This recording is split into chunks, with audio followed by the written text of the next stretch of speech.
Siamo in compagnia del professor Andrea Vianello, pneumologo e direttore della fisiopatologia respiratoria dell'azienda ospedale dell'Università di Padova. Con lui oggi parliamo di incendi boschivi. In queste ore è in corso un importante incendio nella zona del Bellunese, in particolare nella zona di Longarone, a Fortogna, che però ha conseguenze non solo in quella zona, ma in una buona parte del Veneto, con un allarme diffuso dall'ARPAV e dall'USL che consiglia di tenere i bimbi in casa, uscire il meno possibile e lavare eventuali verdure che si raccolgano nell'orto. Alla luce di questo, chiedo al professor Vianello cosa succede in caso di incendi. È un incendio boschivo, quindi non un incendio di fabbriche, però è comunque un incendio che produce fumo e odore acre. Certo. Ecco, lei ha detto giustamente in premessa, dobbiamo un po' distinguere, quali sono le caratteristiche di questi incendi, perché naturalmente gli effetti sulla salute degli incendi dipendono e variano a seconda di una serie di fattori. Naturalmente prima di tutto se sono in ambienti chiusi o in ambienti aperti e poi naturalmente variano a seconda di ciò che sta bruciando. Diciamo che, gli effetti, nocivi per la salute degli incendi, possono essere ricondotti a 3 fattori. Il primo è il danno termico, cioè le persone si avvicinano troppo all'incendio e il calore scatenato dall'incendio provoca un danno diretto che vuol dire ustioni, ma vuol dire anche danno diretto sulle vie aeree, d'accordo? La seconda possibilità è quella di un danno derivante dagli effetti di gas tossici, ma anche qui parliamo soprattutto di ambienti chiusi. È a tutti noto che la maggior parte delle vittime, dovute agli incendi sono conseguenti all'inalazione di ossido di carbonio, cioè l'ambiente chiuso, è un ambiente in cui l'ossigeno viene consumato dalle fiamme, si produce ossido di carbonio che, come sappiamo, è un gas potenzialmente letale. Queste 2 eventualità naturalmente sono remote nel caso di incendi all'aperto. Allora, qual è il problema principale legato agli incendi, boschivi, come anche per esempio l'eruzione dei vulcani? È quello della produzione del cosiddetto particolato, cioè il particolato che tante volte in passato si è sentito nominare PM10, PM5, PM20, è diciamo un prodotto della combustione, è un prodotto che ha varie origini. Una di queste è la combustione di materiale solido, per esempio, e è una sostanza che una volta inalata può produrre dei danni alle vie aeree che variano, a seconda sostanzialmente delle dimensioni di questo particolato. Cioè più piccole sono le particelle che lo compongono, più in profondità possono, penetrare all'interno del sistema respiratorio e quindi più profondo è il danno che possono fare.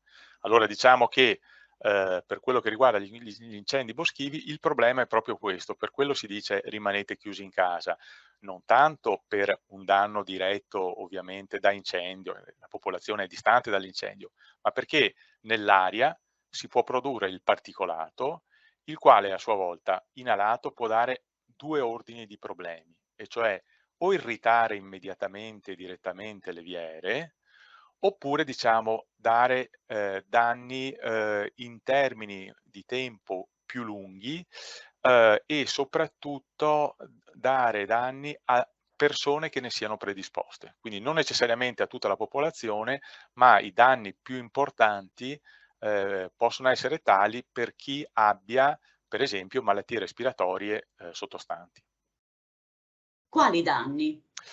Allora, i danni sono di 2 tipi. I primi sono quelli, come dicevo, irritativi diretti sulle vie aeree, quindi tosse, sensazione di bruciore, o anche lacrimazione, mentre invece, in persone che siano predisposte, l'effetto irritativo principale è quello che determina la cosiddetta broncocostrizione, cioè le vie aeree esposte alla irritazione del particolato rispondono chiudendosi, cioè per un certo verso potrebbe rappresentare un meccanismo di difesa, ma in realtà nelle persone che sono predisposte a un eccesso di questa risposta, diciamo, di costrizione, si sviluppano dei sintomi. Quali sono queste persone? Sono le persone, per esempio, asmatiche, o le persone che, anche senza essere chiaramente asmatiche, hanno una tendenza a diventarlo, o in maniera minore sono i cosiddetti broncopneumopatici cronici, cioè pazienti che hanno enfisema e bronchite cronica.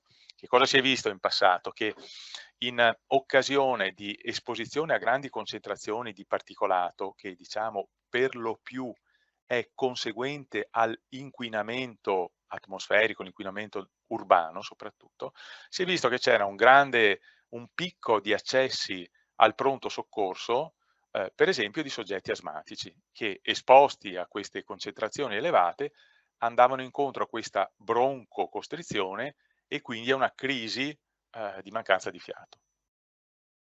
Quanto può durare l'effetto di un incendio, ovvero come conseguenze di fumo e Diciamo che particolato nell'aria? Okay, diciamo così che a grandi linee ci si possa aspettare che il rischio così espositivo possa durare e anche il rischio espositivo e anche il rischio di dello scatenarsi di reazioni possa durare dell'ordine di 1 giornata, 2 giornate, però teniamo conto del fatto che è un rischio che risente tantissimo delle condizioni climatiche. Esempio, c'è vento o non c'è vento? Perché se c'è vento il particolato va via, se non c'è vento resta lì.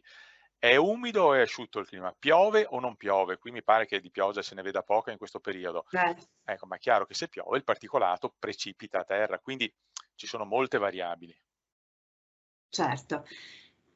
E in questo caso i consigli da dare, allora ci dicono di restare in casa o comunque di limitare l'attività all'aperto. Guardi, Altri scusi se l'ho no, no, interrotta, no, prego, i prego. consigli da dare sono quelli che, per i quali molto spesso così, si discute anche per ridurre l'esposizione all'inquinamento, diciamo, urbano, che, ripeto, ha nel particolato uno dei suoi principali componenti. Quali sono? Quelli di fare in modo di ridurre l'esposizione. Allora, la prima cosa è quella di chiudersi in casa, diciamo magari non tutte le persone possono Esatto. chiudersi tutto il giorno in casa. La seconda cosa, quando si è in città si dice: "Beh, evita di uscire nelle ore in cui è maggiore la concentrazione del traffico e quindi il particolato". Qui cosa vuole? Molto banalmente, si può dire, sembra una stupidaggine, ma usa una sciarpa, usa qualche cosa che magari riduca il rischio espositivo. E queste però sono misure che direi devono essere utilizzate con maggior prudenza, ancora una volta, nei soggetti che sono più predisposti al rischio, e cioè i bambini, l'età pediatrica, insomma, per diciamo ancora un insufficiente sviluppo dei meccanismi di difesa del polmone, o ancora i soggetti affetti, come dicevamo prima, da malattie respiratorie croniche. Ecco, aggiungiamo che in queste condizioni non mi pare una buona idea mettersi a correre, a fare jogging, Attività o fisica. fare attività fisica all'aperto, perché l'effetto è quello di aumentare considerevolmente la ventilazione polmonare e di conseguenza respirarsi tutto quello che c'è in circolazione. Certo. Siamo in un periodo di mascherine, quindi l'uso della mascherina. Ecco, certo, scusi, io stesso paradossalmente me l'ero dimenticato. L'uso della mascherina anche in questo caso, come in altri casi non strettamente legati a Covid, può avere certamente un importante effetto protettivo. Assolutamente, anzi mi scuso per non averlo ricordato prima. Certo, prendete le Siamo mascherine. abituati ormai che fa parte di noi la mascherina, quindi Esatto, forse per ha questo. ragione, cioè le mascherine ognuno ormai dovrebbe averle in tasca, e questa è probabilmente una buona occasione per usarle. Certo. E la presenza del Covid può aggravare la situazione? Ma qui guardi, c'è stato un larghissimo dibattito, sul rapporto che c'è tra Covid e, diciamo, inquinamento atmosferico. Non è il Covid, cioè l'ipotesi che si è fatta è che non è il Covid che aggrava, diciamo, la situazione, ma è l'inquinamento che rischia di aggravare il Covid. C'è stato un grosso dibattito, ma Sì. soprattutto nella prima ondata, quando i casi erano distribuiti in Italia, soprattutto qui al nord, nella pianura padana, eccetera, si è detto: ma non è che l'inquinamento per varie ragioni contribuisca a, insomma, diciamo, c'è dibattito, secondo alcuni sì, Per chiudere, è da augurarsi che piova o che tiri vento? che piova. No, no, che piove perché se tira vento, voi a Belluno o dove siete vi evitate il particolato, ma ce lo becchiamo tutto E noi lo portiamo in qui. pianura. Esatto, quindi se piove è meglio per tutti. E poi leveremo bene le verdure, Esatto, giusto? certo, certo. Grazie al professor Vianello e alla Grazie a voi, prossima. grazie a voi.